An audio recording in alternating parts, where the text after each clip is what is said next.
ही टाकते आणि आपण ही जी कढीपत्त्याची पानं घेतली होती ती आपण ही टाकून घेतोय।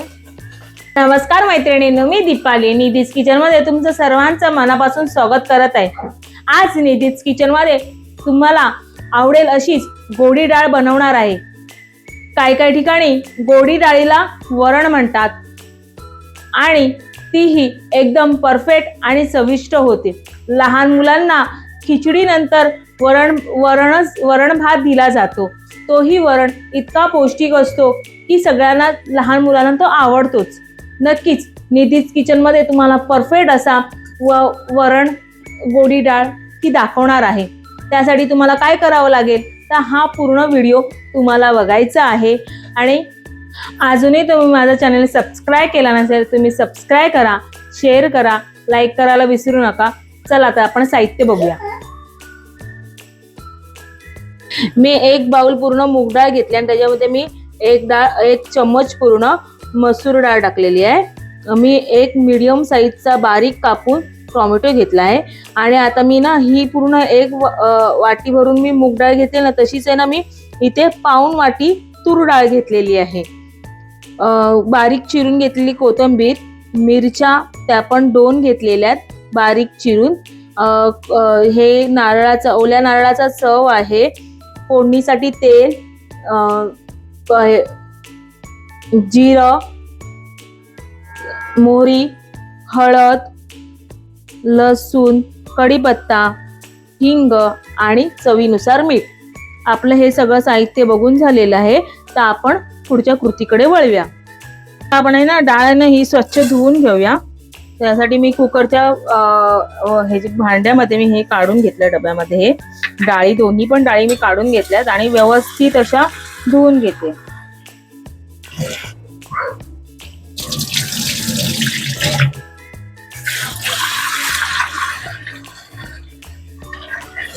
आपल्याला व्यवस्थित डाळ ही व्यवस्थित धुवून घ्यायची, कारण डाळीला औषधाची फवारणी केलेली असते, त्यामुळे ती व्यवस्थित स्वच्छ धुवून घ्यायची। त्याची जी पावडर आहे डाळीची ती निघून जायला हवी।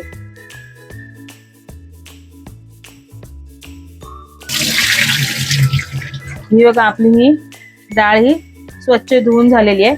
आता आपण आहे ना डाळीमध्ये पाणी ठेवून ह्याला आपण 20 मिनिटासाठी तरी भिजत ठेवायचं आहे। तुमच्याकडे टाइम नसेल तर तुम्ही ती लगेचही करू शकता, पण भिजत ठेवल्याने ना डाळ आहे ना पटकन शिजते आणि एकजीव होते। आपल्या ना 20 ते 15 मिनिटं होऊन गेलेली आहेत। आपली डाळ आहे ना व्यवस्थित अशी पाण्यामध्ये भिजलेली आहे। तर आहे ना आता आपण ना ह्याच्यामध्ये हा टोमॅटो टाकून घेऊ। त्याचबरोबर आपण ह्याच्यामध्ये मिरच्या टाकू। त्याचबरोबर मी ना डाळीमध्ये आताच मीठ टाकते, कारण मला डाळीला व्यवस्थित शिजतानाच मीठ लागतं, म्हणून मी ह्याच्यात थोडंसं असं डाळीमध्ये मीठ टाकून व्यवस्थित हे करून घेते। त्याचबरोबर ना कधीतरी आहे ना आपण आहे ना डाळ लावतो ना कुकरमध्ये, तर ती ना डब्याच्या बाहेर येते किंवा आहे ना कुकरच्या पण बाहेर येते। आपण नुसतं कुकरच्या डब्यामध्ये नाही लावली, जर कुकरमध्ये अशी लावली तर ती बाहेर येते। ती बाहेर पडू नये म्हणून आपण आहे ना ह्याच्यामध्ये 2 ते 3 थेंब तेलाचे टाकायचे, म्हणजे ती डाळ जी आहे ती बाहेर पडत नाही। चला तर आपण आहे ना आता हे 3 शिट्यासाठी ही डाळ शिजवून घेऊया। हे बघा कुकरमध्ये मी ठेवलेली आहे आणि 3 शिट्यासाठी मी गॅसवरती लावून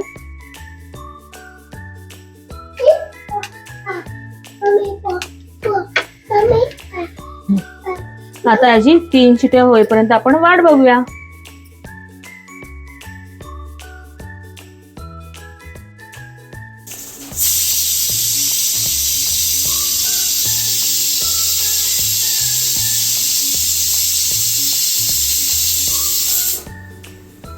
आता आपला कुकर थंड झाला की नाही बघूया आपण। कुकर पूर्णपणे आपला थंड झालेला आहे आणि त्याच्यानंतर आपली बघा डाळ व्यवस्थित मस्त अशी शिजलेली आहे। बघितल्यावरतीच कळते की डाळ आपली पूर्ण ही शिजली आहे।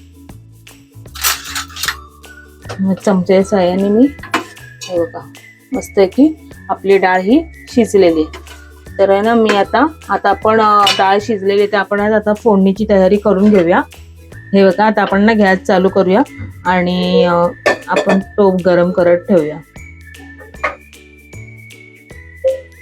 एकीकडे आपला टोप गरम होतोच आहे, तोपर्यंत आपण लसूण झेचून घेऊया खलबत्त्यात.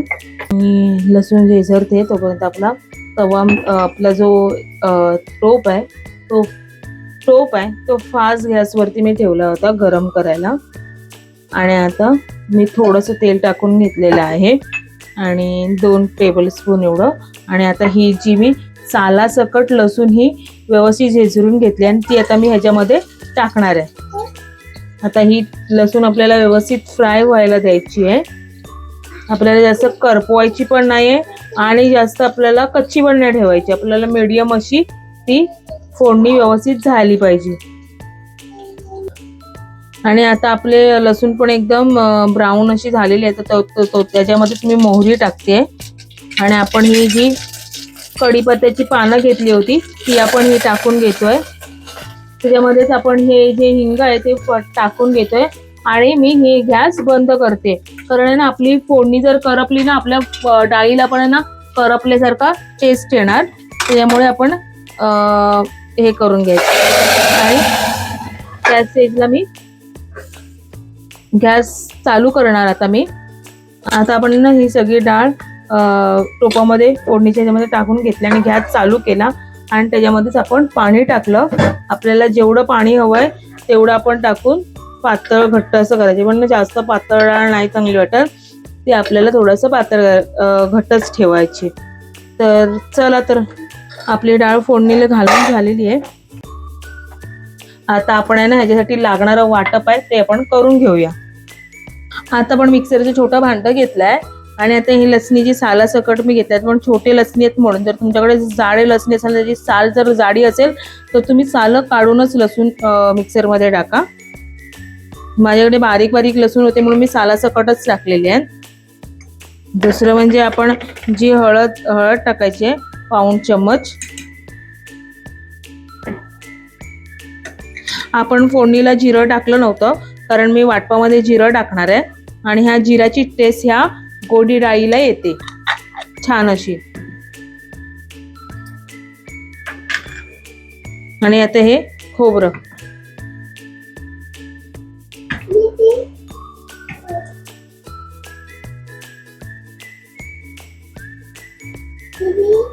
आता आहे ना, आता हे आपलं मिक्सरच्या भांड्यामध्ये सगळं मिक्स करून झालेलं आहे. आणि आता आहे ना आपण हे एकदम बारीक वाटून घ्यायचं आहे आणि थोडंसं आपल्याला लागेल तर आपण ह्याच्यामध्ये पाणी टाकून वाटून घ्यायचंय.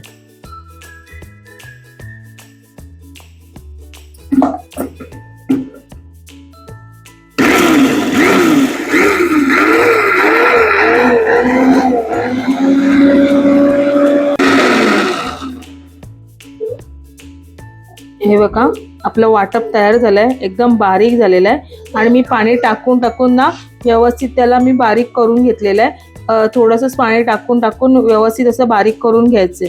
जास्त जाडं ठेवायचं नाहीये, ह्याला एकदम बारीकच वाटप पाहिजे वरणाला. हे बघा, आपल्याला आता डाळीला पण आपण जी फोडणी घातली होती ती पण व्यवस्थित उकळी येते. आता उकळी येते त्याच्यामध्येच आपल्याला जे हे आपण वाटप करून घेतलं होतं ते आपल्याला ह्याच्यामध्ये टाकून घ्यायचंय. मी तुम्हाला बोलली होती की वाटप हे आपल्याला एकदम म्हणजे एकदम जाडं वाटायचं नाही, आपल्याला एकदम ते बारीक वाटायचं आहे. कारण ना आपण ना डाळीत टाकली ना म्हणा, हे जे वाटप आहे खोबरं असल्यामुळे ते ना वरती तरंगते, एकजीव होत नाही. जर तुम्ही बारीक नाही वाटलात तर ते एकजीव होणार नाही. बारीक वाटलं तरच तुमचं हे पूर्ण असं एकजीव होणार. बघा, आपल्या डाळीमध्ये हे एकदम व्यवस्थित एकजीव झालेलं आहे आणि आपल्या डाळीला पण सुंदर असा कलर आलेला आहे आणि चवीला पण ही डाळ खूप सुंदर लागते.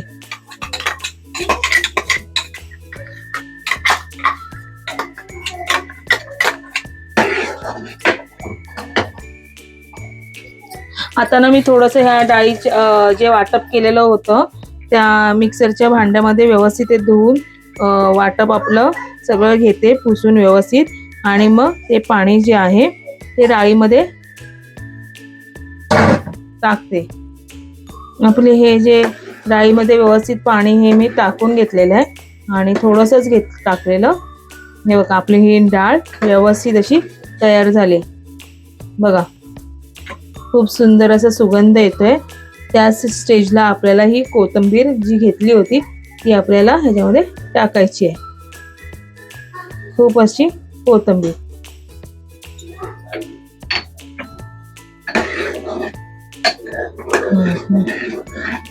बघा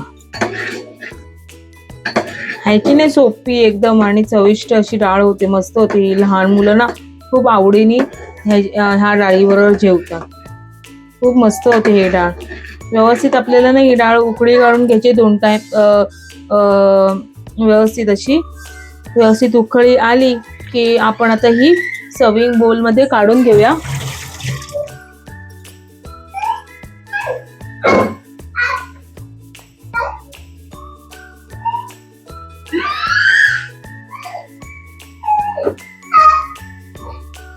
आपल्या डाळीला उकळी आलेली आहे आणि आता आपण ही ना सर्विंग बोल मध्ये काढून घेऊया. आणि आपली ही डाळ तयार झालेली आहे. ही तुम्ही भातावर मस्त भात, डाळ आणि भाजी नसेल तर लोणचं आणि पापड. वाव, सुंदरच.